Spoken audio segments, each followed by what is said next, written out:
días a los de la mesa, las conozco en este momento. Nosotros somos, como dijo Clarisa, yo soy Rodrigo Prado, psicólogo, y Agustina Rosas, trabajadora social, y tenemos a Liliana Escalco también, que es médica generalista. Somos integrantes del equipo sociosanitario del barrio Santa Rosa, donde hace ya aproximadamente un año y un par de meses que estamos trabajando. Bueno, cuando se nos convoca y se nos propone que formemos parte de esta mesa en esta jornada, lo primero que nos preguntamos, entre tantas preguntas, digamos, es qué es lo que nosotros podemos aportar a estas jornadas. Particularmente, desde mi parte, es muy significativo porque cuando yo comienzo a trabajar en el barrio, digamos, cuando me anuncian que me llaman para trabajar en el barrio, fue justamente el día que se hizo la primera jornada de salud mental. O sea que yo estaba acá del otro lado, o sea, un año y meses después, me encuentro de este lado compartiendo un poco con ustedes lo que yo pueda decir de mi práctica, junto con mis compañeras, lo cual es para mí motivo de orgullo. Bien, teniendo en cuenta que la mesa se titula En nombre de los derechos de infancia y sistemas de protección, nosotros decidimos compartir un poco qué es lo que tenemos y qué es lo que podemos exponer de nuestra experiencia como integrantes del Servicio Local de Promoción y Protección de los Derechos de Niños, Niñas y Adolescentes. Como decía, hace aproximadamente un año y unos meses que nos convocan. Nosotros con Agustina empezamos a trabajar casi juntos. Ella empezó un mes antes que yo. Y tanto ella como a mí, digamos, esto en las charlas que tuvimos desde un primer momento, y cuando nos pusimos a charlar a ver qué es lo que podíamos decir acá, remarcamos que a los dos se nos dijo lo mismo, entre otras cosas, que nuestro lugar en el trabajo en el barrio es un lugar a construir. Nosotros no desconocemos ni ignoramos que los roles profesionales tienen un marco legal, institucional, ¿no es cierto?, que le da forma, que los definen de cierto modo, y que también hay una imagen que se construye y que produce y se reproduce en todo el imaginario social. Pero, digamos, teniendo en cuenta de que hay algo que se espera de nosotros, y sin haber tenido ningún tipo de, ¿cómo decirlo?, formación previa a lo que es el trabajo en sí dentro del territorio, nosotros tuvimos un doble desafío. En principio, esto de que nuestro lugar era construir, pero por otro lado también era necesario poder deconstruir un poco todo esto que está en el imaginario, ¿no? Que tiene que ver, digamos, con construir algo que tiene que ver con un posicionamiento ético, político, ideológico, subjetivo de nosotros mismos. Una de las primeras cosas con las que yo me encontré, que siempre celebro de la formación universitaria, yo me recibí en la Universidad Nacional de Rosario, es que a nosotros nos dieron muchísimas herramientas para el trabajo interdisciplinario. De hecho, las posibilidades que nosotros hemos tenido de trabajar como acompañantes terapéuticos en el transcurso de la carrera, digamos, o por lo menos en mi caso, me nutrió muchísimo lo que tiene que ver con el trabajo interdisciplinario. Y esto fue algo que también tuvimos que ir construyendo. Por suerte, los dos de cero, digamos, porque no es lo mismo empezar a trabajar con alguien que ya tiene un recorrido dentro de un territorio particular. Yo lo que quisiera remarcar de la interdisciplina es que es un lugar de encuentro que permite no solamente, digamos, qué lectura puedo hacer yo desde mi disciplina, qué lectura puede hacer Agustina, qué lectura puede hacer la Lili, digamos, sino que también entre el encuentro de esas lecturas permite que puedan surgir determinados interrogantes, preguntas que nos lleven a hacer unas lecturas más, digamos, globales, porque no solamente de lo que yo pueda leer de lo subjetivo, lo que vos pueda leer desde su lugar, sino que también tiene que ver con una lectura que sea a un nivel más institucional, interinstitucional, que produzca otras preguntas, que nos lleve a hablar con otros actores digamos, que estén atravesados por la situación que emerja del territorio en el que nosotros estamos trabajando, y que al fin y al cabo, digamos, lo que podemos producir es a partir de ese encuentro, porque la intervención que nosotros hagamos va a tener que ver, digamos, con qué problemática podamos nosotros construir de ese encuentro. Por eso es que, en principio, digamos, de lo que fue mi experiencia, poder constantemente buscar lugares de encuentro no solamente con personas y compañeros de otras disciplinas, sino que incluso también con colegas que están en determinadas áreas o en otros organismos del sistema público, me parece que es algo fundamental que permite, digamos, construir constantemente toda problemática que vayamos a abordar y que vayamos a trabajar.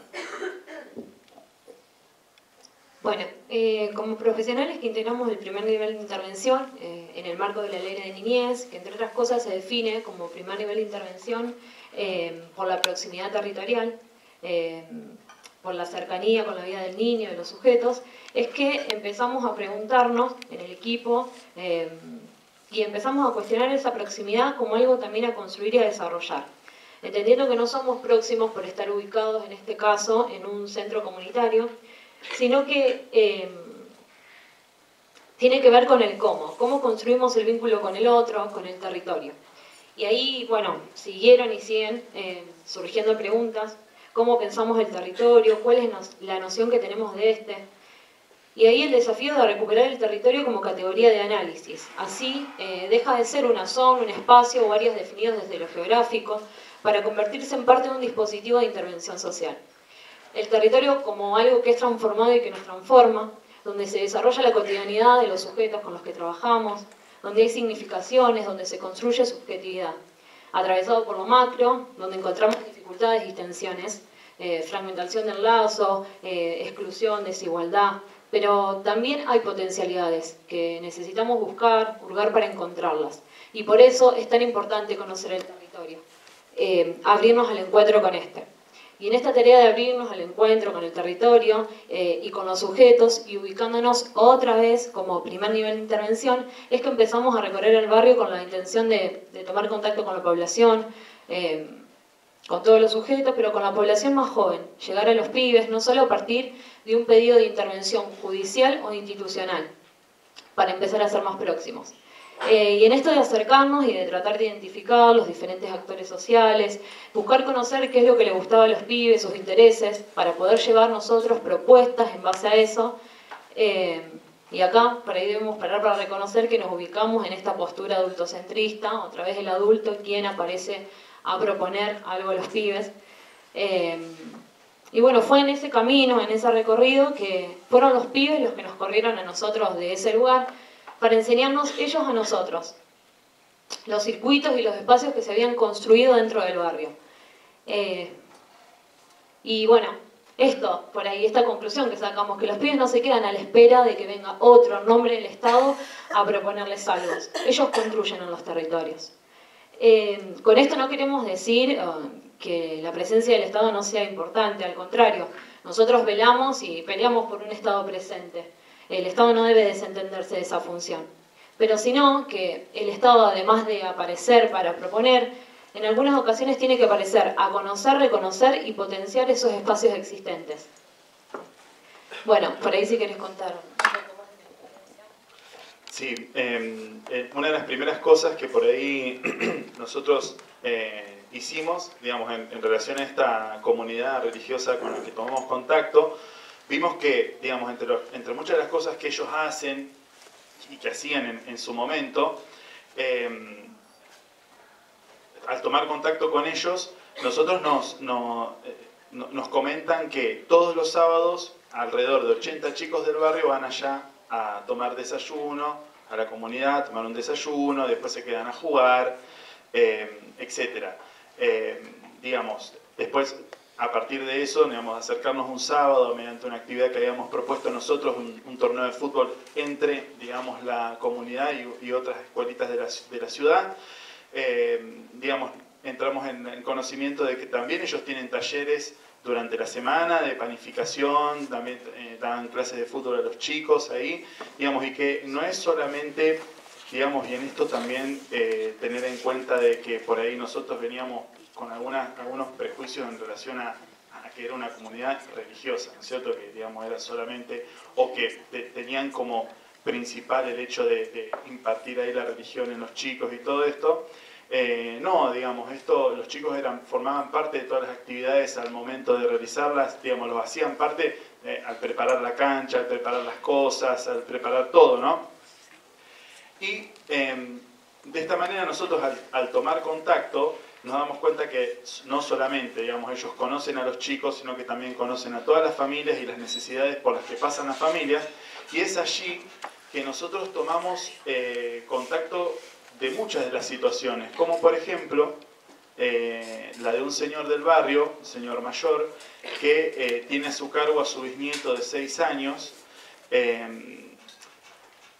digamos que vive muy alejado de la ciudad, digamos, donde de la ciudad en realidad, bastante alejado de lo que es el barrio en sí, porque está en la parte de los campos. Y bueno, nosotros tomamos conocimiento de que este niño no lo estaban mandando a la escuela porque el abuelo el bisabuelo no lo podía llevar todos los días caminando. No tenían vehículo, por supuesto, no tenían ni siquiera bicicleta. Entonces nosotros empezamos digamos, a tomar contacto con la situación, no solamente a partir de que el derecho del niño estaba vulnerado porque no estaba yendo a la escuela, sino que, digamos, a ver qué está pasando en toda la situación. Es así que, bueno, nosotros nos ponemos en contacto con las demás instituciones, solicitamos que digamos, se incorpore un acompañante personalizado para que pueda llevarlo a este niño a la escuela. Pero bueno, también después, y esto en relación a por ahí lo que decía Agus del territorio, la importancia del territorio como categoría, como lugar en donde se forjan subjetividades, que incide directamente en todas estas cuestiones. Algo particular que me gustaría comentar de ayer, de una situación que vivimos ayer, porque, digamos, este señor está atravesando también por una cuestión legal, laboral, por lo que nosotros lo acompañamos hasta un abogado para que podamos trabajar esta situación, porque él es analfabeto. Por supuesto, nosotros lo acompañamos para poder, en caso de que él no entienda alguno de los procedimientos legales, sabemos que por ahí la justicia, el discurso judicial por ahí es bastante complicado, incluso para nosotros, imagínense en ese caso. Y en el camino, cuando estábamos yendo para acá, para el centro de la ciudad, veníamos hablando con este señor. En un momento deja de hablar porque se pone a mirar por la ventana y nosotros le preguntamos qué es lo que le pasaba. Y nos comenta que nunca había ido al centro. O sea, estaba maravillado con las estructuras de la ciudad, la catedral, la plaza. Y es un señor que tiene más de 70 años y que está acá en Venado Tuerto desde los 12 años y nunca conoció la ciudad. O sea que imagínense la importancia del territorio, que es su mundo, totalmente su mundo para él, lo importante que es para él y cómo lo marca en este sentido.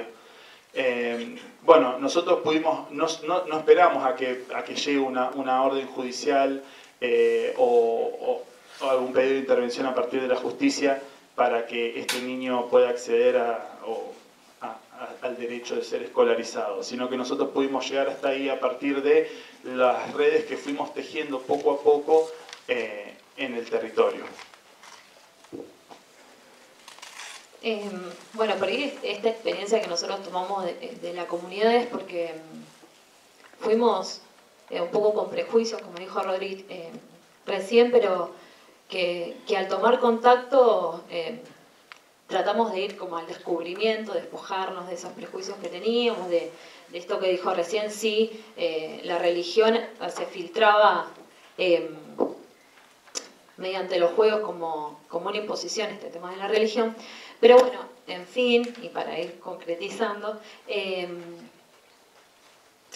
vamos a ir cerrando, que de ahí fuimos tomando conocimiento de la importancia del trabajo en red, de la conformación de redes familiares y comunitarias, de desarrollar acciones e intervenciones que tiendan al fortalecimiento de la trama organizacional de la comunidad y del desafío que eso implica, lo necesario que resulta en la garantía de derechos de la niñez para quienes integramos los primeros niveles de intervención y para poder abordar las situaciones, como dijo recién, antes de que detonen o que se vuelvan un pedido de intervención judicial.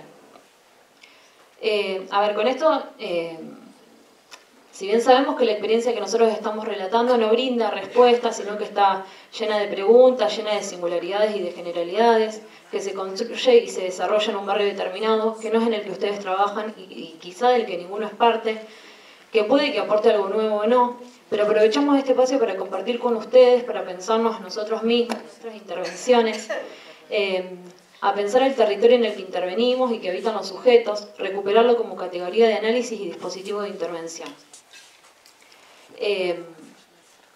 También sabemos y reconocemos las dificultades con las que nos encontramos y enfrentamos muchos de los equipos que integramos los diferentes niveles de intervención y el resto de los niveles que trabajan por y con los niños, niñas y adolescentes, las cantidades de pedidos de intervención, la demanda institucional, la complejidad de los escenarios, las situaciones, las faltas de respuestas o las respuestas que recibimos y que no son las que esperamos del Estado, los recursos que son siempre escasos y una lista innumerables de obstáculos que dificultan nuestro hacer. Cuestiones que se profundizan aún más en contextos de neoliberalismo implícito como el que atraviesa nuestro país. Y ahí resulta necesario desplegar la creatividad, desarrollarla, el trabajo artesanal.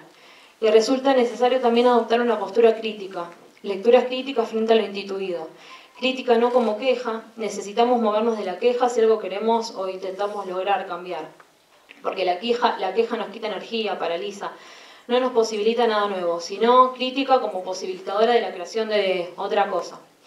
Necesitamos recordarnos que somos parte del Estado y que lo ideal no es lo real o viceversa. Por eso existimos los trabajadores sociales, los psicólogos, los psiquiatras y otras tantas profesiones. Y reconocer también que disponemos de una parcela de poder. Y ahí nuevamente aparece la pregunta: ¿qué hacemos con ella o cómo la usamos?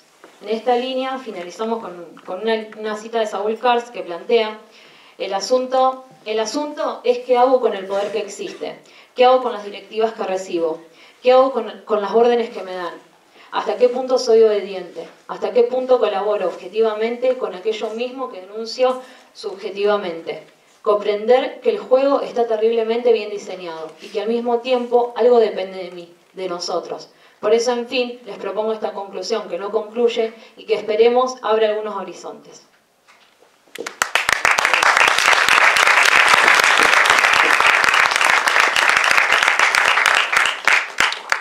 Yo realmente en principio quiero agradecer la invitación y celebro que seamos tantos los que hoy nos reunimos para discutir sobre salud mental y prácticas en territorio. Y creo que, bueno, que justamente tanto la obra como la convocatoria, como los que estamos acá, hablamos de, como decían los chicos recién, de la categoría del territorio. Creo que está buenísimo reunirnos en el lugar donde trabajamos o en la zona, en realidad, profesionales de la salud mental, de distintas, digamos, formaciones, psicólogos, trabajadores sociales, creo que hay psicopedagogos, bueno, la doctora que es médica, el doctor que allá también es médico, y seguramente debe haber acompañantes terapéuticos y de otras profesiones en las que todos, digamos, compartimos los territorios. Bueno, yo en realidad cuando conversé con Clarisa por teléfono, o por WhatsApp, ahora ni siquiera teléfono, ella me dijo que me invitaba a presentar una experiencia que yo coordiné, como recién les decía Carolina, hace algunos años en Firmat, de un proyecto de inclusión juvenil. Cuando a los días me llegó la invitación formal y me encontré en esta mesa, que es en nombre del derecho, la infancia y el sistema de protección, dije, bueno, ¿qué hago ahora con esto? Porque en realidad no, digamos, no estaba muy contextuado si pensamos en las prácticas de territorio. Me desesperé un poquito al principio, les confieso, porque yo dije, ¿cómo salgo de esta? Y después volví a pensar en mis tiempos de trinchera, como dice Iris Valle, y esto que les decía antes, en la práctica del territorio siempre surgen imprevistos, surgen dificultades que obligan a que uno tenga que repensar lo que pensó hasta hace un ratito atrás. Así que bueno, en esa aventura que me metí, o me metieron acá con la invitación, y a la que yo respondí, Voy a contarles un poquito la experiencia del proyecto de inclusión juvenil, pero como antecedente de otra experiencia que sí tiene más que ver con el tema que nos convoca en esta mesa, que fue la coordinación del equipo técnico del Gabinete Social de la Municipalidad de Firmat. Así que bueno, les cuento un poquito esas experiencias y después retomo con algunos planteos de la jornada para que podamos, ojalá, aportar un poquito a la discusión. Los escuchaba recién a los chicos de acá de Venado y me resonaban muchas cosas. Yo ya hace unos años que no estoy trabajando en el territorio, al menos de lo social, ahora trabajo en el campo educativo, que uno también está en un territorio, pero es diferente. Y los escuchaba y bueno, me parecía estar en la reunión de equipo de los jueves, armando ahí, pensando alguna situación y armando alguna estrategia. Así que bueno, les cuento un poco las experiencias y después algunas cuestiones que pude pensar en estos días. La idea de estas experiencias que son diferentes, son dos dispositivos diferentes pero están conectados, tiene que ver con lo que yo llamé la construcción de un modelo de abordaje clínico-político. Y bueno, voy a tratar de explicarles un poquito después de qué se trata. En principio, el Programa Municipal de Inclusión Juvenil fue una experiencia que se desarrolló en Firmat también entre 2004 y 2008 y consistió en el trabajo con un grupo de jóvenes de entre 15 y 30 años. Todos vivían en el único barrio Fonavi de Firmat, habían interrumpido la escolaridad, algunos en la primaria, otros en la secundaria, no trabajaban, tenían y habían tenido, digamos, conflictos con la ley y con la policía, y consumían alcohol y otras sustancias. En el marco de un proceso barrial que estaba aconteciendo en ese momento, y que las trabajadoras, las psicólogas, perdón, estábamos comandando de algún modo ahí el trabajo de los vecinos, estábamos en ese contexto, este grupo de jóvenes le pide al intendente directamente, que a veces venía a las reuniones en el barrio, bueno, que hagamos algo con ellos, que les propongamos algo a ellos. Obviamente este grupo de jóvenes era una de las preocupaciones de los vecinos, porque estaban por ahí a la noche en algunas esquinas y les daba un poco de inseguridad a los habitantes del barrio. Bueno, el intendente acepta el pedido de los chicos y nos lo pasa a nosotros. Y nosotros ahí en realidad muy kamikazes, porque sin pensar mucho dijimos que sí. Lo que habían acordado con el intendente era que tuviera algo que ver con lo laboral, porque ellos pedían blanquearse y trabajar. Y en realidad, bueno, nosotros aceptamos eso en ese primer momento sin cuestionar mucho. La propuesta inicial fue que ellos hicieran tareas de mantenimiento de espacios comunes del barrio, en media jornada laboral, y nosotros lo que agregamos fue un encuentro semanal grupal. No sabíamos muy bien para qué, pero la idea era que nos reunamos y después fuimos construyendo un dispositivo que realmente creo que bueno, vale la pena contarles. Bueno, les decía que la idea era que hicieran tareas de mantenimiento con esta reunión semanal y ellos recibían una paga semanal en relación, digamos, a lo que estaba estipulado, el presupuesto que nosotros teníamos. Dependíamos en ese momento de la Secretaría de Gobierno, Cultura y Educación de la municipalidad, no del área social, justamente por esa ligazón directa al intendente que hubo en el inicio. Para decirlo rápidamente, el programa fue desde el trabajo en el barrio, centrarnos en lo laboral y en el grupo, a la posibilidad de salir del trabajo, digamos, del barrio. Nos fuimos al Centro Cultural Municipal, que recién me acordaba de lo que decían los chicos, que es en el centro, o sea, uno es un barrio periférico y esto es en el centro de la ciudad y es el lugar donde ocurren las cuestiones que tienen que ver no con lo administrativo, sino con las cuestiones más sociales y culturales de Firmat. Entonces nosotros hicimos después pie ahí y eso abrió el programa a un montón de otras cosas. Escolaridad, capacitación, actividades deportivas, sociales, recreativas, experiencias laborales, y empezamos a trabajar ahí ya lo grupal, pero en relación a que cada uno hiciera un tránsito personal, pensando en una salida, digamos, después para cada uno de ellos, porque la idea era que ese dispositivo en algún momento finalizara.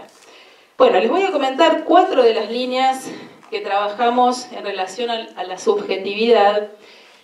Hubo muchísimas, porque imagínense que duró 4 años y medio, así que tuvimos muchos devenires y avatares, pero hay 4 cuestiones que quisiera comentarles. La primera es la relación del programa a la ley. El primer tiempo, yo les comenté que los chicos tenían algunos conflictos con la ley y la policía. El primer tiempo algunos siguieron delinquiendo y, digamos, hubo hasta detenciones que ocurrieron mientras ellos estaban realizando las tareas en el barrio. Entonces, a partir de ahí, lo que se explicitó fue que, en realidad, el dispositivo no era un aguantadero, que, digamos, si ellos tenían procesos legales, no podían estar prófugos de la justicia e ir al programa, sino que, digamos, era necesario que ellos se responsabilicen respecto de procesos judiciales anteriores y que, en realidad, digamos, dejaran de delinquir. No había otra manera de que pudiéramos resolver eso. Hay que tener en cuenta que en ese momento todavía la mayoría de edad era los 21 años y que la mayoría de los chicos, si bien, digamos, el rango fue de 15 a 30, porque el grupo que solicita el intendente tenía esa edad, no fue un grupo constituido por nosotros, la mayoría cumplió los 21 en el transcurso del programa. O sea que esa fue una línea muy trabajada en relación a esto de ser mayor. Ellos decían pintar los dedos, digamos, eso que con cada uno que iba cumpliendo 21 se ponía en juego. La otra cuestión fue la apuesta a la palabra. Como yo les decía, nosotros dijimos, bueno, una reunión, un encuentro semanal, a hablar. Obviamente éramos 2 psicólogos y una trabajadora social, ¿qué otra cosa íbamos a hacer? Había que hablar, o los íbamos a invitar por lo menos a hablar. Y realmente fue una experiencia muy interesante porque lo que ocurrió ahí fue que ellos pudieron constituirse como grupo, más allá de ese grupo original que era la 12, como ellos se llamaban, obviamente en referencia a la barra brava de Boca. Y ellos pudieron empezar a armar ahí una escena grupal en donde, digamos, no solo circulaba la palabra entre ellos, cada uno hablaba en nombre propio, pudieron constituir las reglas del trabajo, porque nosotros solo era, bueno, de 8 a 12, tareas de mantenimiento, pero ellos armaron todas las reglas. Por ejemplo, digamos, armaron reglas en relación a los descuentos por inasistencia, porque uno iba y después se iba, o porque no iba a la reunión, por ejemplo, esta que les digo, que era la reunión grupal. Entonces, bueno, ellos armaron, obviamente en distintos momentos esas reglas se iban reformulando, y también ese espacio fue el lugar donde se pudieron historizar algunas cosas colectivamente y singularmente, y el lugar donde se pudieron trabajar mucho las frustraciones, las pérdidas, las desilusiones que ellos iban viviendo con distintas situaciones que se iban presentando. Bueno, otra de las cuestiones fue la tensión entre lo grupal y lo singular, que fue algo en lo que el equipo de coordinación tuvo que trabajar mucho, porque a medida que, digamos, una vez que se constituyó lo grupal y empezamos a trabajar las líneas, digamos, de armado más singulares, ahí había muchas tensiones, porque los tiempos eran obviamente diferentes. Entonces, además de ese, digamos, de ese encuentro grupal, trabajábamos en entrevistas individuales y en acompañamientos a cada uno de ellos respecto de cuestiones de salud, respecto de cuestiones judiciales, de las cuestiones de escolarización, de los problemas con sus parejas, de los niños que fueron naciendo, porque en esos 4 años muchos fueron teniendo hijos mientras tanto. Entonces, bueno, el programa era el trabajo digamos, lo laboral en un punto fue tomar lo que ellos le plantearon al intendente, pero nosotros dimos otra vuelta, como se darán cuenta, respecto de eso. Y la última cuestión que quiero señalar fue el tema del trabajo con el dinero. Se supone, o sea, todos tenían o había un monto que se cobraba por semana. De todos modos, justamente por las reglas que ellos habían armado, había descuentos en función de cómo ellos se sujetaban a esas reglas que habían formulado. Entonces, no sé, si el cobro era 500 pesos, digo, no me acuerdo ni cuánto era, dependía de cómo ellos hubieran ido, o si hubieran, digamos, ido de la jornada laboral o no hubieran ido a la reunión, cómo ellos, digamos, recibían después el pago semanal que se hacía después de esa reunión general. Y además, en un momento, a partir de que creo que la primera hijita cumplió 1 año y el papá, que era uno de los jóvenes participantes, bueno, no le alcanzaba ese dinero, se implementó un sistema de adelantos y préstamos al que cada uno podía recurrir cuando había un motivo, digamos, no es que, bueno, necesito plata para nada en particular, y se hacía digamos, un acuerdo en relación a cómo iban a ir devolviendo ellos esos adelantos que pedían. Entonces, bueno, lo que se cobraba finalmente cada jueves, que era el día de la reunión y de pago, era en función de ese trabajo singular, o sea que había un monto general, pero después cada uno iba cobrando semanalmente en función de lo que ellos iban trabajando. Obviamente que pasó que a veces alguno no fue toda la semana y entonces no tenía que cobrar, y cuando había, digamos, necesidades básicas insatisfechas, lo que hacíamos era derivar acción social, o sea, no salir de la regla del programa, pero sí buscar una alternativa para que, obviamente, las necesidades básicas estuvieran cubiertas y nos pudiéramos asegurar de eso.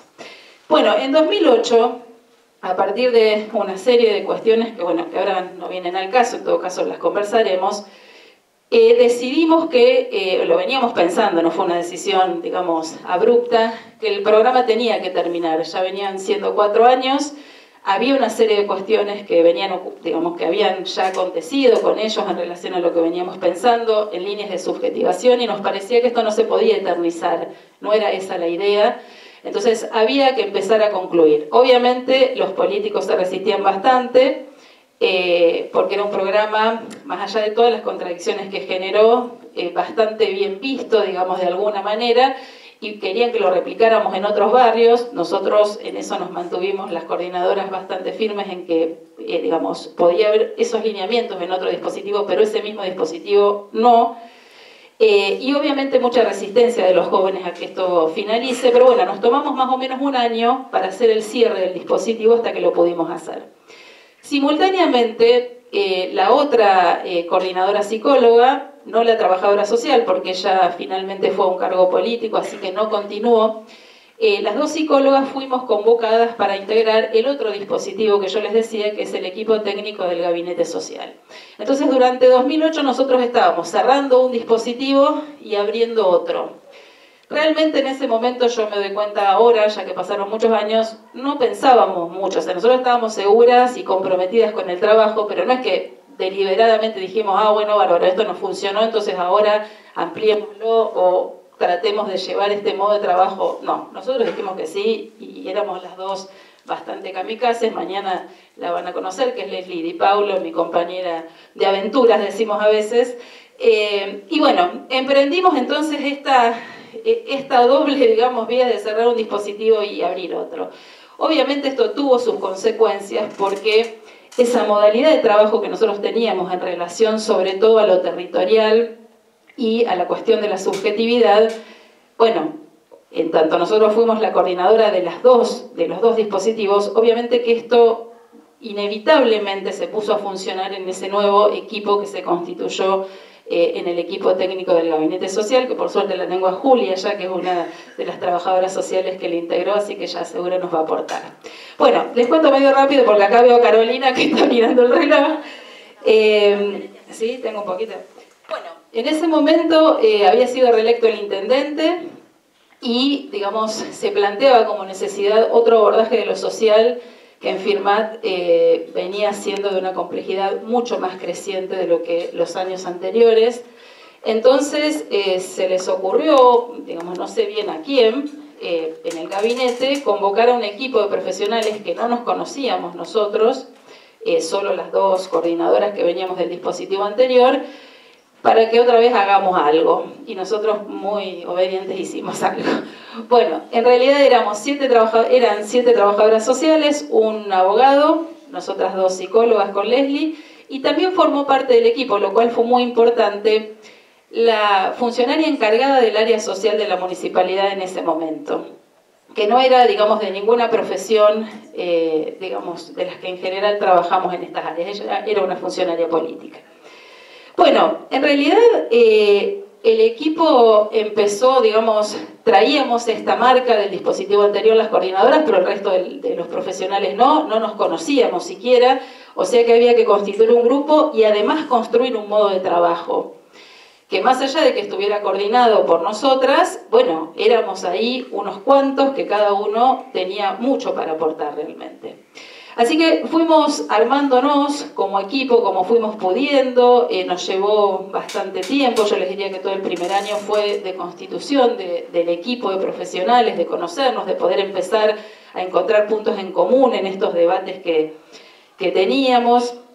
Y el modo de trabajo que pudimos armar fue realmente, yo los he escuchado recién a ellos contar la situación, nosotros de una situación que llegaba, digamos, al equipo o que algún trabajador social traía de algún barrio o digamos, o de alguna situación en la que le había tocado participar, armábamos un caso. ¿Qué quiere decir esto? O sea, se ponía sobre la mesa, nosotros nos tomábamos toda una jornada laboral, o sea, el día jueves era el día de nuestras reuniones, toda la mañana, y no se hacía otra cosa que ponernos a trabajar en relación a los casos. Se planteaba la situación y todos colectivamente trabajábamos en la construcción, es decir, que empezábamos a analizar todas las dimensiones que atravesaban: la salud, lo escolar, lo habitacional, lo alimentario, digamos, las cuestiones que tenían que ver con los recursos con que esa familia contaba, o ese sujeto, en caso de que fuera una sola persona. Obviamente, qué cosas había ya solicitado a la municipalidad o a otras instituciones en las que estuviera o hubiera estado en contacto. Y a partir de armar el caso, que a veces no teníamos toda la información, había que salir a buscarla y en ese trabajo también nos ocupábamos, empezábamos a pensar una estrategia clínica de intervención y a pensar quiénes iban a intervenir, de qué manera. Y íbamos leyendo en cada reunión los efectos de las intervenciones anteriores para reformular la estrategia para la siguiente. Era un trabajo realmente, yo los escuchaba recién, artesanal. No hubo dos estrategias iguales en todo ese tiempo. No les podría decir la cantidad de situaciones que abordamos porque realmente no las contamos, pero fueron muchas y cada una iba, digamos, a ir requiriendo ese armado que se hacía colectivamente en relación a pensar cada situación y armar de eso cada caso en particular. Bueno, cuando nosotros estábamos en esta tarea, bastante intensa en realidad, nos atraviesa la implementación de la Ley de Protección de Niñas, Niños y Adolescentes. Y digo nos atraviesa porque tampoco era algo que estaba previsto por nosotros, no sé si estábamos muy fuera de la realidad o muy ocupados, no es que era algo que sabíamos que iba a pasar y, digamos, no, nos pasó, digamos. Y esto dio un giro, obviamente, al trabajo del equipo, que no dejó de ocuparse de otras situaciones, de personas que no fueran niñas, niños y adolescentes, pero que obviamente, bueno, ese giro hizo que pusiéramos especial énfasis en ese trabajo.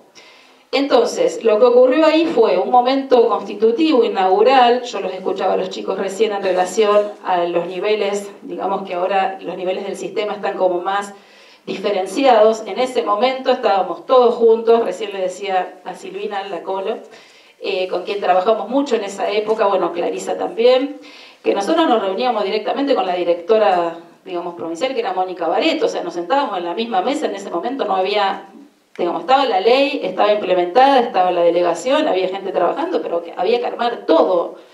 Entonces, bueno, nosotros que veníamos armando ese modo de trabajo y la ley bueno, que se empezaba a implementar, realmente en ese punto hubo ahí, digamos, un anudamiento entre estas dos cuestiones, que bueno, que hizo que sean tiempos de trabajo muy intensos, porque como no había mucho, digamos, no había un saber hacer o un recorrido respecto de los procedimientos, y bueno, había que inventar cada vez. Después de larguísimas discusiones, larguísimas, porque eran, o sea, el jueves y después agregábamos otro día de reunión fuera de horario, porque había que ponerse de acuerdo respecto de, bueno, qué era eso que la ley decía y cómo nosotros lo traducíamos en una práctica en donde el sujeto, en primer lugar, y sus derechos fueran, digamos, realmente alojados.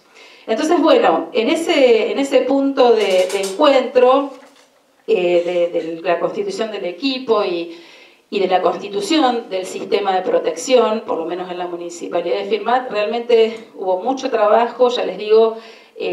Nosotros había una frase que era: en esto hay más vacíos que llenos, porque cada vez que decíamos, bueno, ¿y esto cómo? Y no sabíamos bien cómo. Y también estaba la discusión de, bueno, de a quién le toca intervenir, a nosotros, al hospital, a la escuela, a la delegación, a la dirección. Bueno, íbamos ahí, nos tirábamos la pelota entre todos, pero a la vez pensábamos entre todos. Lo que tuvo de bueno eso es que como estaba todo por hacer, había ahí un margen de posibilidad de inventar, como decían antes los chicos, esto de la construcción, digamos, artesanal, inventar en el sentido de hacer algo nuevo. Realmente nosotros creo que pudimos hacer estrategias que en Firmat nunca se habían pensado ni se habían propuestos. No fue fácil porque obviamente también, digamos, en la transición entre el paradigma del patronato al paradigma del sujeto y los derechos, obviamente hubo muchas tensiones que atravesaron mucho nuestro trabajo, pero creo que aún así fueron experiencias que todas las que lo vivimos nos han sido muy importantes y que creo que resignificamos aún hoy, después de muchos años atrás, porque bueno, la experiencia por lo menos de mía y de Leslie, de la coordinación, fue entre 2008 y 2012. Diciembre del 2008 estuvimos 5 años ahí, diciembre del 2012, perdón.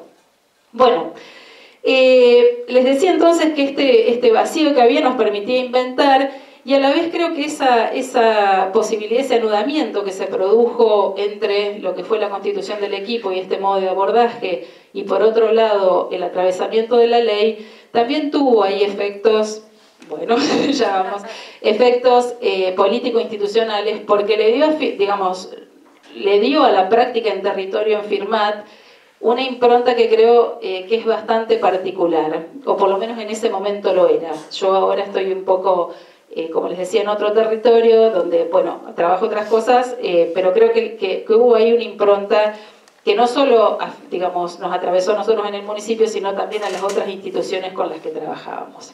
Bueno, acá como Carolina me empezó a apurar, voy a tomar ciertas líneas de discusión que tomo de la invitación formal. Me hizo trabajar mucho esa invitación formal que me llegó. 4 cuestiones para que podamos pensar. Primero, cómo pensar lo territorial. Recién los chicos también coincidían en eso. Y yo creo que en estos 2 dispositivos, más, como ellos decían, bueno, lo territorial no es la cercanía geográfica solamente, también, pero no solamente. En estos casos que yo les comento, es la posibilidad de haber pensado un dispositivo en un contexto territorial, o en un barrio, en un momento político determinado.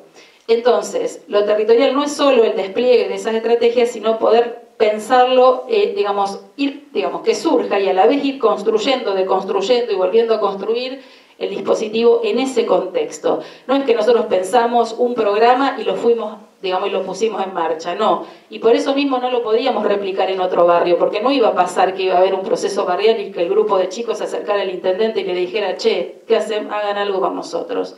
Entonces, lo territorial, en estas experiencias, por lo menos como yo lo puedo pensar ahora, creo que tiene que ver con eso, con la posibilidad de que el dispositivo se atraviese por el territorio y el territorio por el dispositivo, y eso le permita reinventarse cada vez. La otra cuestión es esto que yo les decía de pensar las prácticas en clave clínico-política. Nosotros, como les decía, las coordinadoras éramos psicólogos, pero había otros profesionales. Sin embargo, creo que todos estuvimos de acuerdo en que lo que comandaba la estrategia, o sea, había una demanda política, pero lo que comandaba la estrategia era escuchar y alojar al sujeto. Esto que antes, bueno, que vimos espectacularmente en la obra de teatro, y creo que era Nahuel el que hablaba de las marcas, poder hacer lugar a las marcas de cada sujeto. No, nosotros tratábamos de no, o sea, esa estrategia, ese tiempo que nos proponíamos, era para poder escuchar al sujeto que había en juego ahí, antes de proponer una estrategia. No tratábamos de tomarnos tiempo, no prolongar indefinidamente, pero sí darnos tiempo para escuchar a esas personas y poder intervenir en función de eso, no de las urgencias, que es el otro punto que quería señalar, de las urgencias a veces políticas, institucionales o incluso nuestras, de los mismos trabajadores que queremos sacarnos esto de encima porque a veces nos angustia mucho. Respecto de lo clínico-político, antes de irme al otro punto, está también, uno podría decir, bueno, a ver, ¿qué es esto de incluir al sujeto o que el sujeto sea, lo que comanda la estrategia? Y es escuchar, pero escuchar en los modos, no normativizados ni estandarizados del sujeto. Es escuchar a Teresa, o sea, con sus marcas, con sus cosas, con su historia, incluso con sus modos de satisfacción, y sus dificultades de regulación, es decir, que haya delito, que haya adicción. Eso es, hacer lugar a eso. Porque si la intervención no va a hacer lugar a eso, dejamos al sujeto por fuera. Entonces, tomando lo que veíamos de estas experiencias, no es por fuera de la ley la intervención, pero tampoco dejando afuera al sujeto. Y tomando el nombre de esta mesa, yo diría que más que el nombre de la ley, acá la cuestión se trata de poner a jugar los nombres de los sujetos. De hecho, cuando yo me puse a escribir esto, la catarata de nombres propios que se me venían a la cabeza, a veces no me acuerdo bien la situación, pero sí los nombres y los apellidos que me resuenan ahí, que bueno, por cuestiones de secreto profesional no puedo repetir, pero tendré una lista infinita de nombres que se pusieron a jugar. O sea, no eran estrategias, no eran casos, era, no sé, Elsa. Y le hago un honor a Elsa, que algunos la conocemos acá, a ella. Bueno, les decía entonces que lo urgente, ¿para quién entonces? ¿No? Si hay una urgencia subjetiva, obviamente que hay que hacer lugar a eso, y está el hospital en Firmat para eso, pero después la situación se lleva otra vez a la mesa del equipo de trabajo, o por lo menos se llevaba, y se construía del mismo modo que otras que no estuvieran en urgencia. Porque no éramos un equipo de urgencia, éramos un equipo justamente de la interdisciplina, como decían acá mis compañeros de mesa, se ponía a jugar y teníamos que construir otra cosa saliendo de ese momento de la urgencia, y la idea era no llegar justamente a la urgencia. Y finalmente me preguntaba por el tema del lugar de los trabajadores de salud mental en relación a las intervenciones y a los efectos de esas intervenciones. En primer lugar, creo que los dos dispositivos de los que yo les hablé fueron construcciones colectivas, lo cual creo que es fundamental en las prácticas de territorio. No podrían ser porque serían insoportables en soledad. A todos nos conmovió lo de Teresa, o sea, ir solo al territorio creo que es arrasador para nosotros también, y no sé si podríamos intervenir. En el programa o en la invitación formal decía pensando en conversación. Bueno, de eso se trata, de pensar en conversación, de pensar con otros, incluso no todos psicólogos, sino creo que desde distintas profesiones y distintos discursos. Antes hablábamos con el doctor en relación a la flexibilidad que toma uno desde su lugar, digamos, de la profesión de origen cuando trabaja con otros, y eso uno lo lleva a todos lados en realidad. La otra cuestión que nos permitió a nosotros, pensando en los trabajadores, ese modo de trabajo, sobre todo el del equipo técnico, pero también en el programa, fue el de las transferencias, digamos, poder habilitar transferencias. O sea, nosotros pensábamos qué profesional iba a intervenir en cada situación.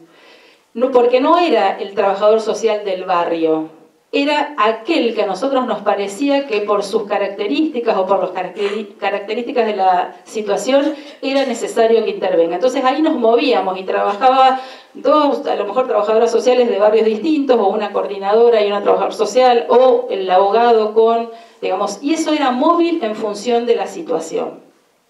Las otras cuestiones en relación a los efectos de estas prácticas y las marcas subjetivantes, nosotros lo pensábamos así, o sea, no es cuantificable el efecto de una práctica en territorio. ¿Cómo la cuantificaríamos? No sé, cantidad de personas que pudimos atender, situaciones que abordamos. Me parece que el tema, si uno piensa en una estrategia clínico-política, es decir, apuntando al sujeto en esa práctica, digamos, que está en una política pública, es pensando en producir marcas subjetivantes. En realidad apostando a producirlas, porque no tenemos garantías de qué va a pasar ahí. Pero por ejemplo, yo me encuentro varias veces, ahí voy, 2 minutitos, me encuentro varias veces con uno de los participantes del programa de inclusión, que él no terminó la escuela secundaria, no la pudo volver a retomar mientras el programa, pero ahora me lo encuentro yendo a buscar a sus hijos a la escuela. Bueno, eso es una marca. No teníamos garantía, ni sé si van a terminar esos chiquitos la escuela, ojalá que sí. Pero ahí algo se produjo. De hecho, nosotros en el equipo no tuvimos nunca una situación que venía de los que pasaron por el programa. Eso también es una marca. No es cuantificable, no es medible, pero bueno, justamente tiene que ver con las cuestiones subjetivas.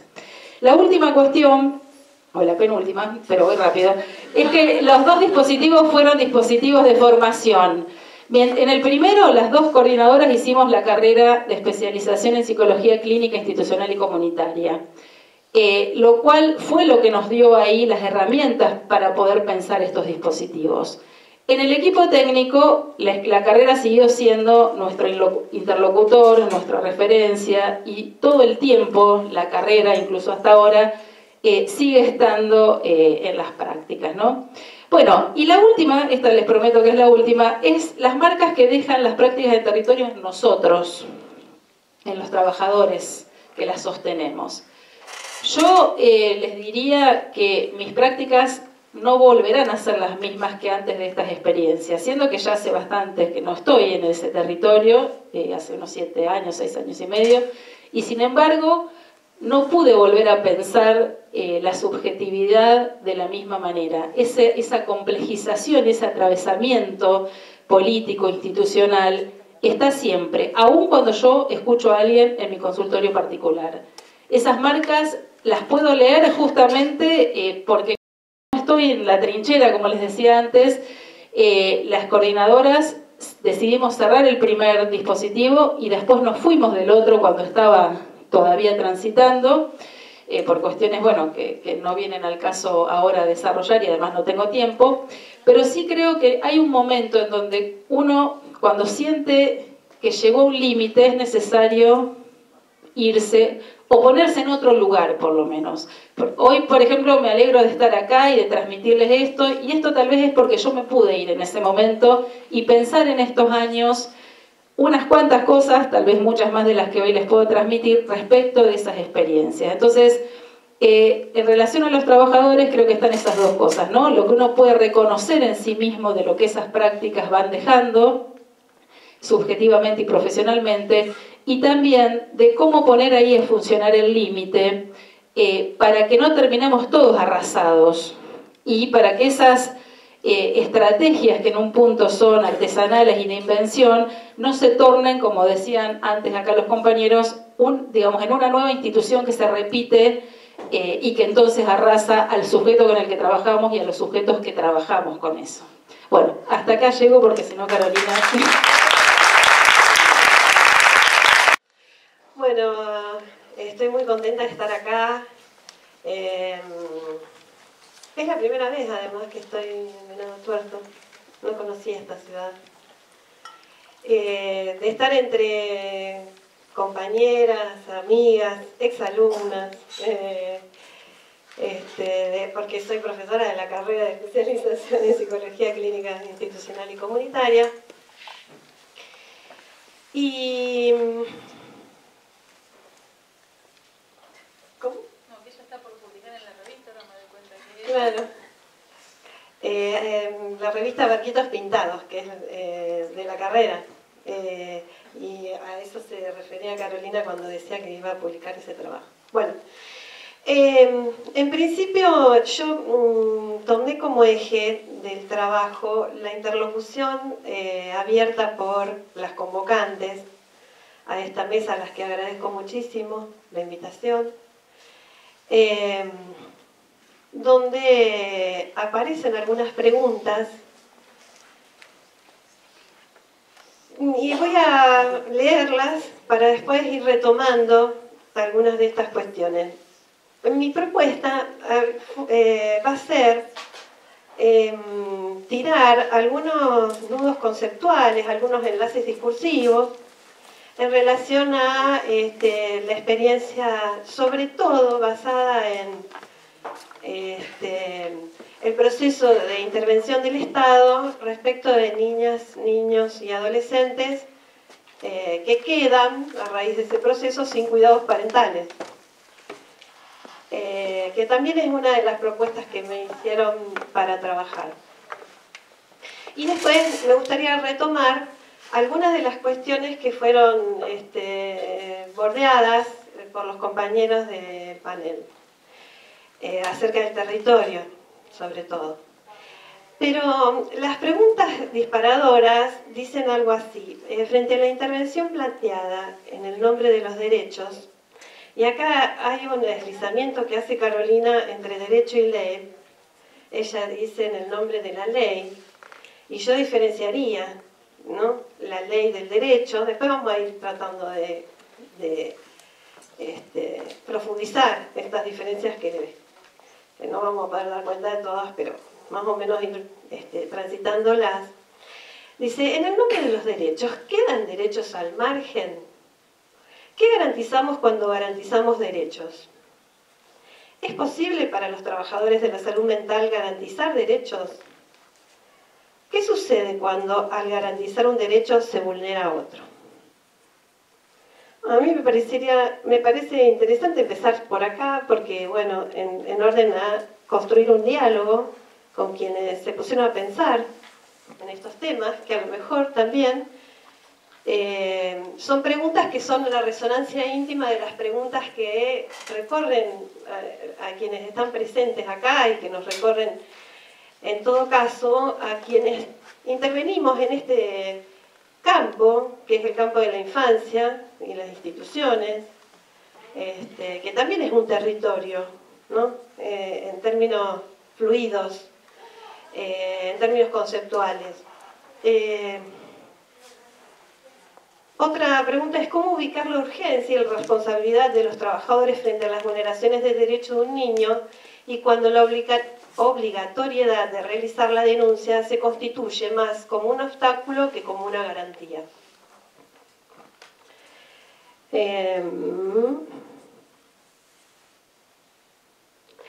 Yo tomé estas preguntas para repreguntarlas, no para contestarlas.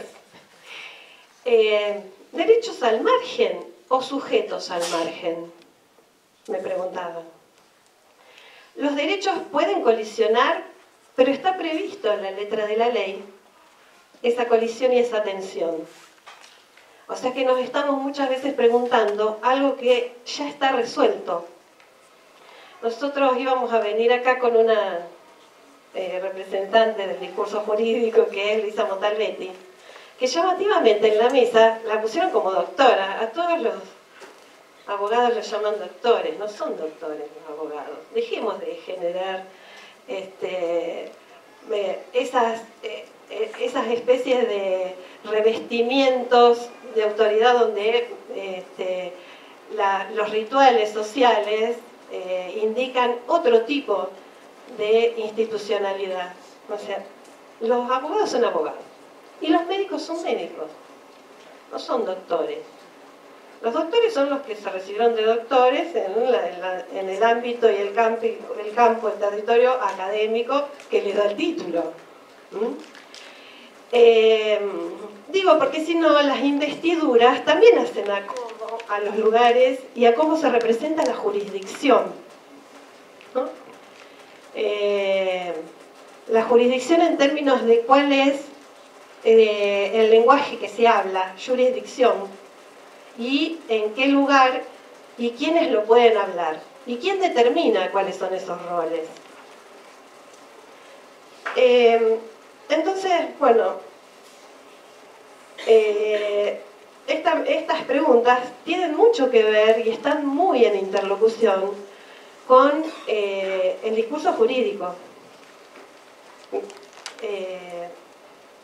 Entonces yo me preguntaba, ¿derechos al margen o sujetos al margen?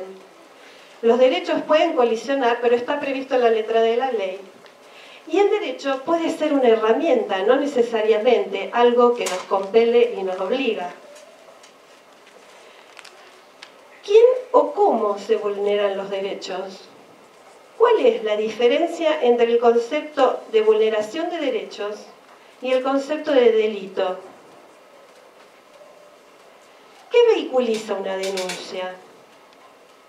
¿Qué dice exactamente la Ley de Protección Integral acerca de la obligatoriedad de la denuncia?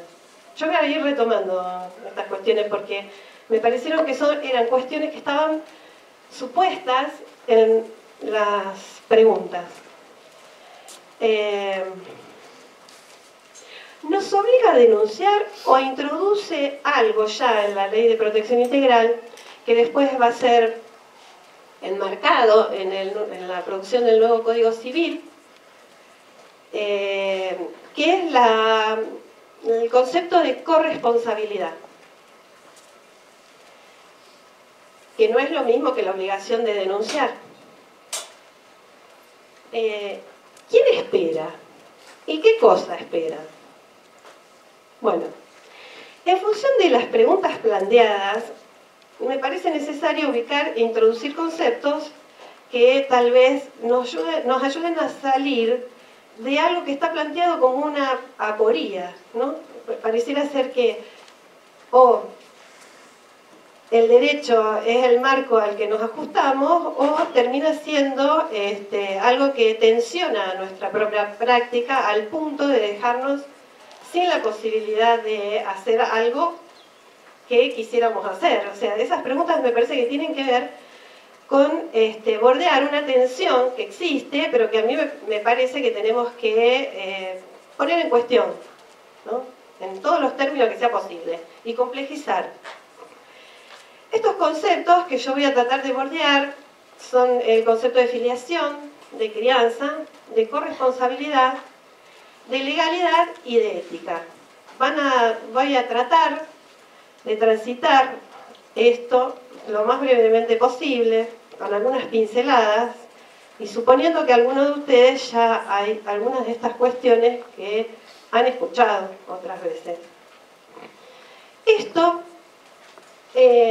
conceptos van a ir enlazados, enhebrados a una práctica, que es la práctica que hoy me tiene más preocupada, pensando, y que está en estricta relación con constituir un tratamiento a las situaciones de niños y niñas que por el proceso de intervención judicial pierden sus referencias familiares o están en reconstrucción de esas referencias familiares o están en un escenario en donde el conflicto judicial los tiene como principales protagonistas o rehenes. Esa experiencia es la experiencia de Punto de Encuentro Familiar Rosario. Viene de la mano de un largo trabajo que tenemos con Mercedes Minichelli en Mar del Plata y Silvana Mallarín, una ex jueza también de Mar del Plata, que tiene que ver con intentar generar una lectura procesual de las intervenciones de las instituciones del Estado, sus efectos, pero también en posición de dar tratamiento a las dificultades y a las repeticiones que nos plantea esa lectura. No solamente constatar las dificultades, sino dar tratamiento a los obstáculos que se nos presentaron y que hace mucho tiempo que nosotros con los que venimos lidiando. No sé si todos conocen a Mercedes Minichelli. Mercedes Minichelli es psicóloga también, ha sido directora de minoridad de Pueyrredón, de Mar del Plata,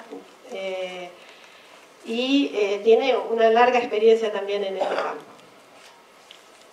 Digo también porque yo también tengo una larga experiencia en este campo. Bueno, en principio me parece que no es posible abordar una situación actual sin entender o dar una pincelada, ubicarnos en qué es lo que la produce sociohistóricamente.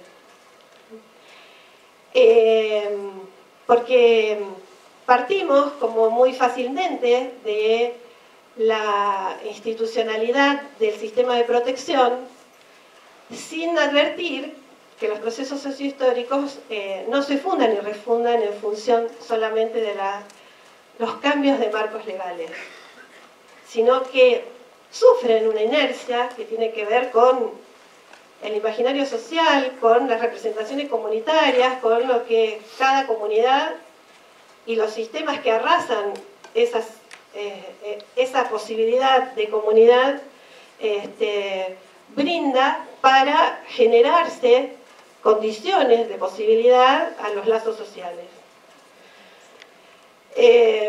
Entonces, ubicar, yo doy por sentado que hay un proceso de intervención del Estado y que es un proceso de intervención del Estado que afecta la relación generacional de los niños y las referencias generacionales de los niños. Y entonces estoy hablando allí de un proceso de intervención que afecta directamente, toca, roza, construye o deconstruye la relación de filiación. Por eso tomaba como uno de los primeros conceptos la filiación. esta idea, este recorte conceptual, no aparece caprichosamente, no es porque yo decidí llamarlo de esa manera, sino que es, de alguna manera, el fundamento en el que se basaron los principios de conformación del Estado-Nación argentino. Esto no lo digo yo, lo dice una autora como Elena Bisig, que trabaja sobre los principios de conformación de el Estado-Nación y de los lazos sociales que se generan. Los lazos sociales implican también los lazos de dominación y de poder que se fueron construyendo y reforzando en función de dos principios generales, pero muy fuertes, que tenían que ver con la raza y con la legitimidad. Y ahí Elena hace una relación con el principio de filiación.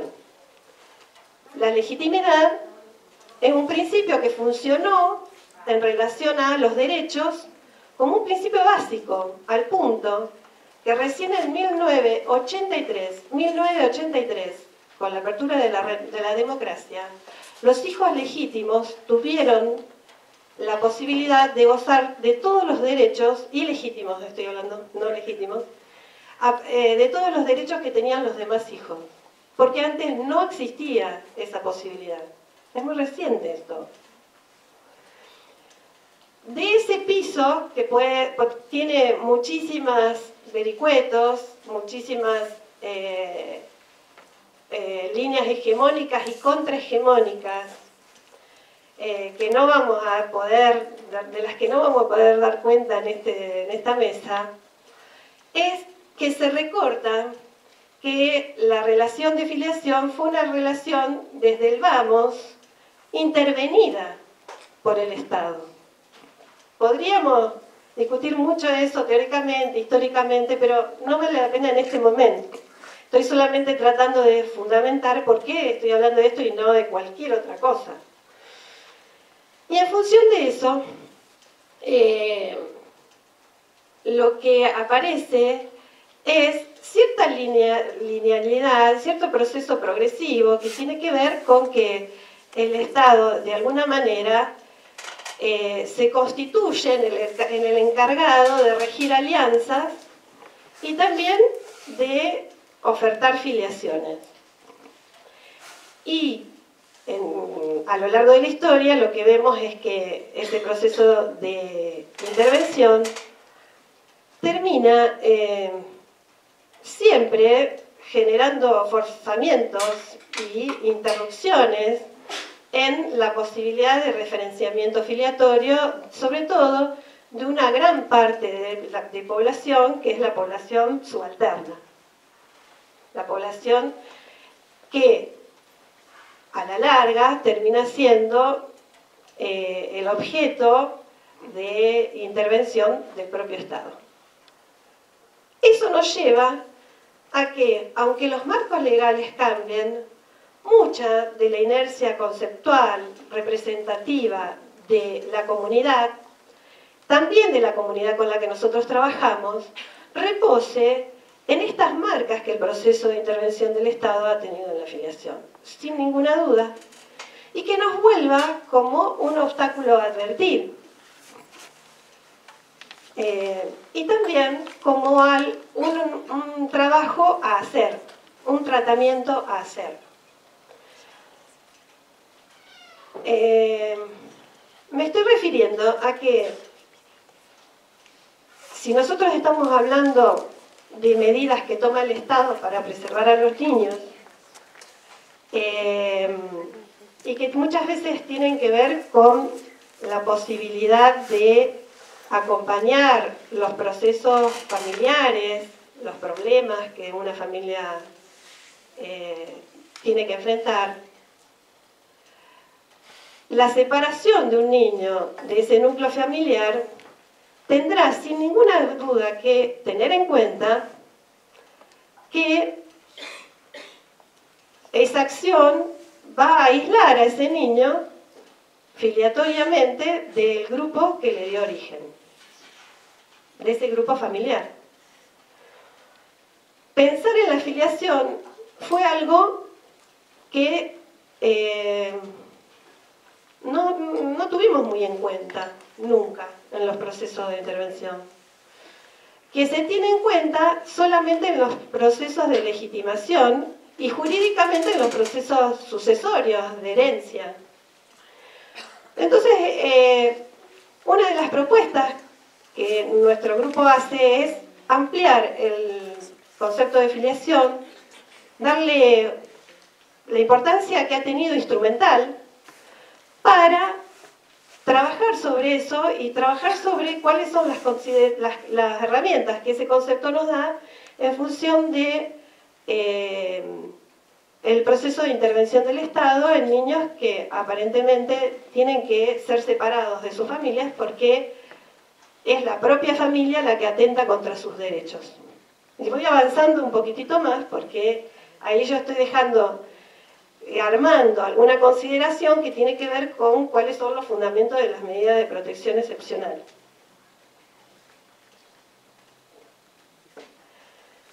Fundamentos que en muchos de los casos tienen más que ver con las fallas de la política pública en cuanto a la posibilidad de filiar a los sujetos, y vuelvo a la filiación, y a una dimensión de la filiación que no estaba tomando hasta ahora. Hasta ahora yo tomé la relación de la filiación como una relación de un sujeto respecto de su genealogía. También la filiación, para algunos autores, tiene que ver con los soportes del individuo moderno respecto del Estado. Castell, por ejemplo, dice: el proceso de exclusión es un proceso de desafiliación, es un proceso en el que la política del Estado no le está brindando el zócalo al individuo para que ese individuo pertenezca, ¿no? Para que ese individuo pueda sostener un lazo que le permita un lugar en ese sistema.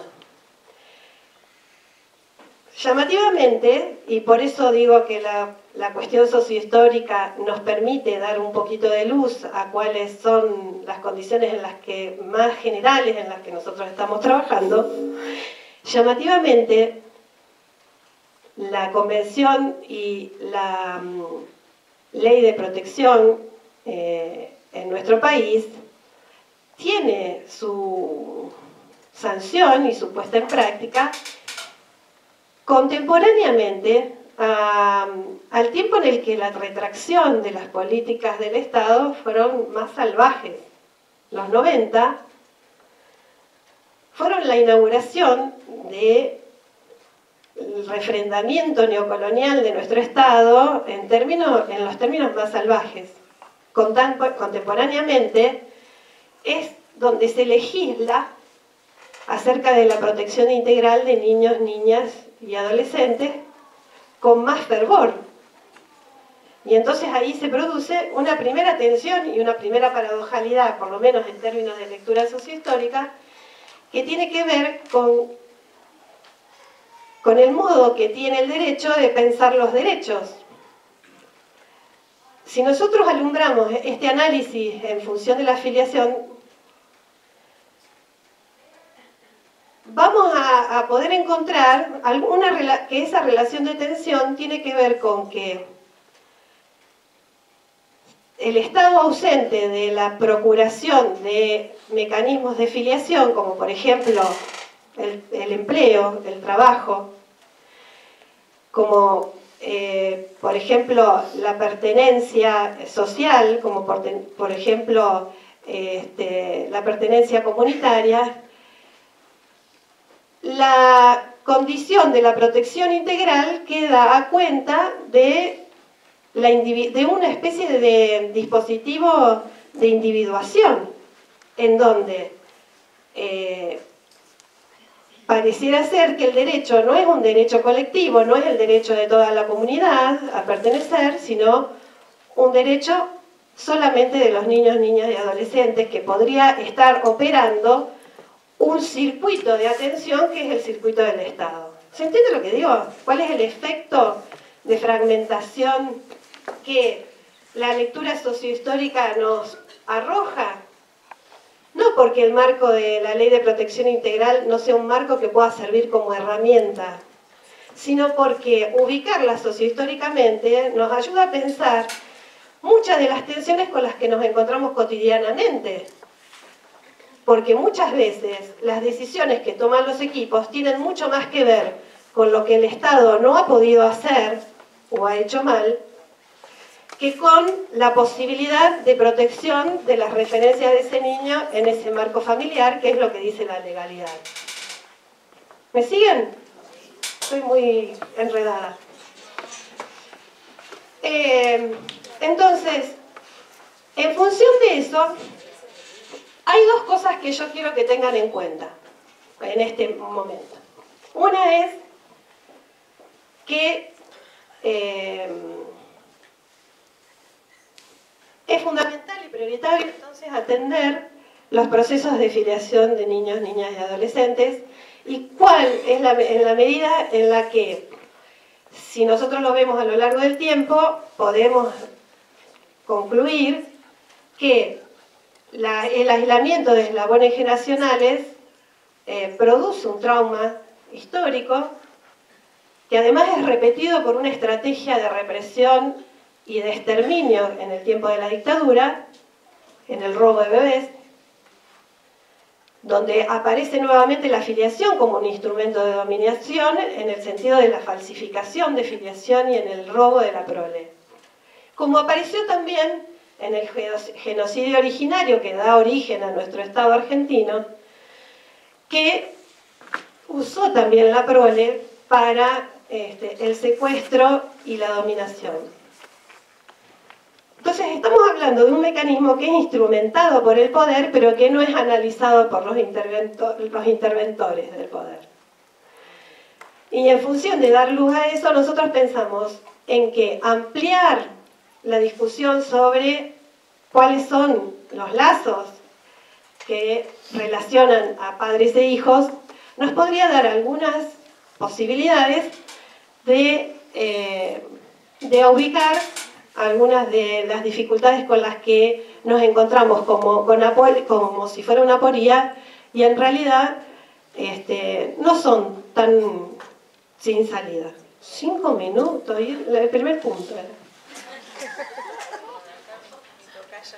Bueno, punteo. El mismo mecanismo del proceso de intervención que interviene la filiación cuando ésta no responde a las funciones de dominación y de legitimidad que la familia burguesa o el poder hegemónico determina como posibles en términos de propiedad privada, además, porque está totalmente ligado a la herencia. Lo que hizo ese dispositivo de proceso de intervención, un dispositivo de disciplinamiento y de individuación, fue superponer o aliar dos conceptos que pueden ser separables y que son históricamente separables, que son filiación y crianza. Entonces, podrá ser una clave pensar que la intervención no tiene por qué superponer, o tiene que volver a pensar si es posible que filiación y crianza no vayan siempre juntas, que puedan ir separadas y aún siendo respetadas. Esto conmueve el concepto de adopción, por ejemplo, conmueve el concepto de adopción plena, o por lo menos lo interroga. ¿En qué se basa que la filiación es un tema importante para ubicar qué es lo que les pasa a nuestras niñas, nuestros niños y nuestros adolescentes? Se basa justamente en un principio que no es legal, no es solamente jurídico, no es solamente el principio de quién es hijo este niño. Se basa en un principio que es ético y que tiene que ver con la simetría que todo niño necesita para humanizarse entre el poder adulto y la vulnerabilidad que el niño representa y la protección que necesariamente hay que generar para que ese niño que está dependiendo de los cuidados del otro, no sea capturado por el poder y el dominio de ese adulto. Esa asimetría nos lleva entonces a una moción ética, que es la ley para nosotros desde el psicoanálisis, que tiene que ver con el acotamiento del lugar del poder que puede tener un adulto sobre un niño, y el acotamiento del goce que genera ese poder respecto de ese niño. Y uniendo estas dos cuestiones, la vertiente ética y el concepto de filiación, y lo que esa ligazón con la que produce un ordenamiento, porque produce la posibilidad de que haya un otro diferente, pero que no quede subsumido, que no quede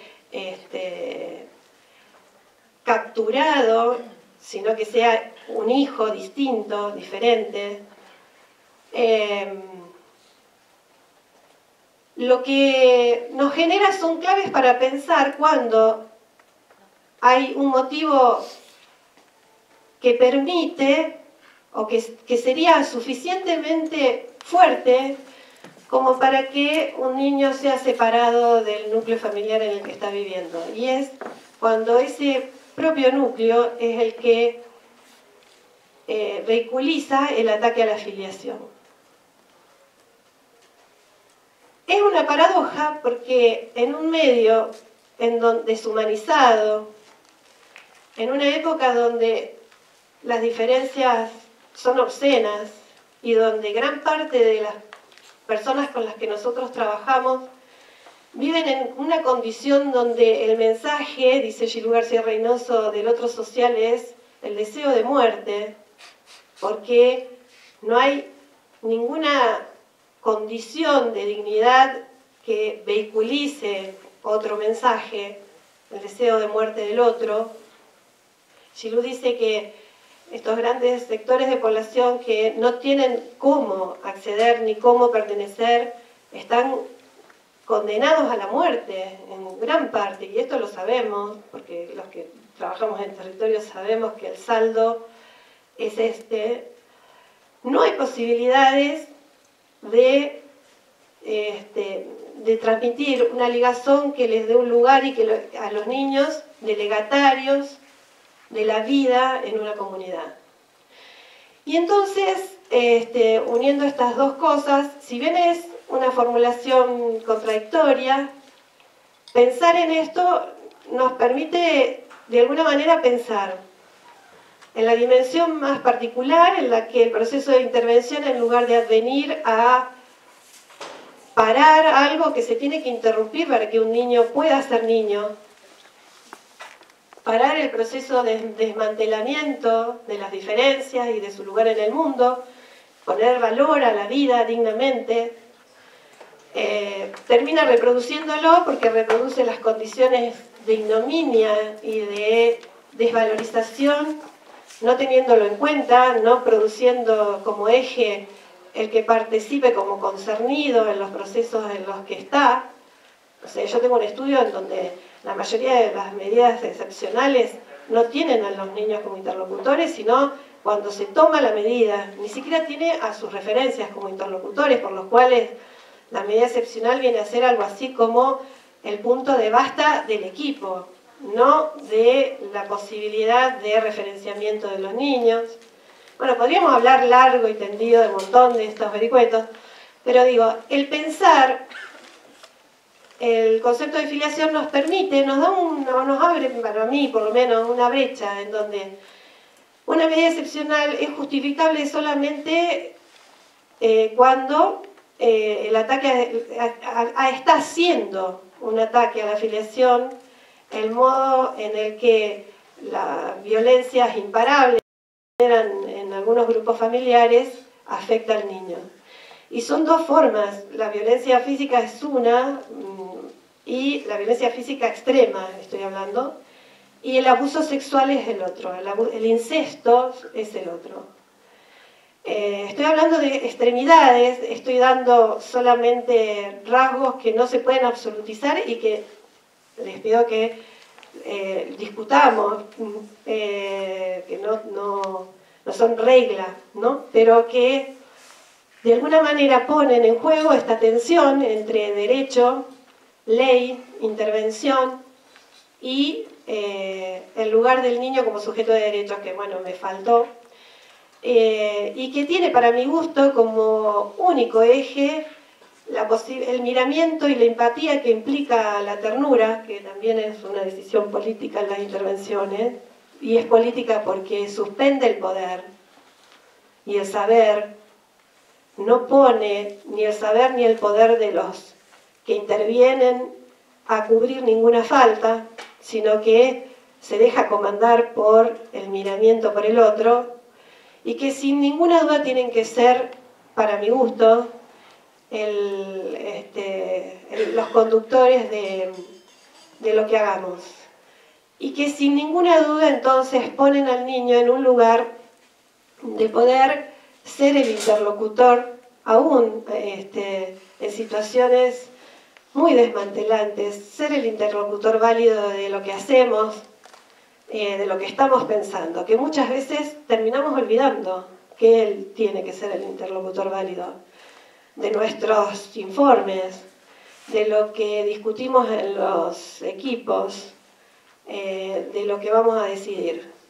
Y nos estamos olvidando, y está clarísimo, las decisiones judiciales, los planes de estadías que se presentan en las instituciones, no los tienen como principales interlocutores. Lo que no quiere decir que además ellos decidan nada, quiere decir claramente